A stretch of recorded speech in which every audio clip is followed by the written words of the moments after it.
Ko'p vaqtlarda xotinlar o'zlarining erlarini qadrlamaydi. Sababi doim yonida-da, doim yonida, qayerga ketadi. Qadr yo'q o'xshaydi.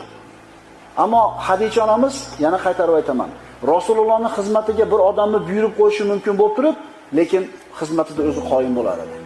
Hadicha onamiz Muhammad alayhisalomni yo Rasululloh deb chaqirar edi. Endi ayollar bor, erlarni nima deb chaqirishini o'zlari biladi. Yana ayrim ayollar bor. O'zi turibdi. Eri kelsa bolasiga buyuradi. Bor, dadangga choy damlat. Bor, unday qilib ber. Bor, kiyimini olib qo'y. O'zi turibdi. O'zi xizmatini qilsa bo'ladi. Ammo nima deydi? Nima qilib qo'yganman deydi? Tug'ib qo'yganman deydi. Katta qilib qo'yganman deydi. Ayol kishi yoshi qancha bo'lishidan qat'iy nazar o'zini kuyovining xizmatini qilishligi ayol kishining vazifasi.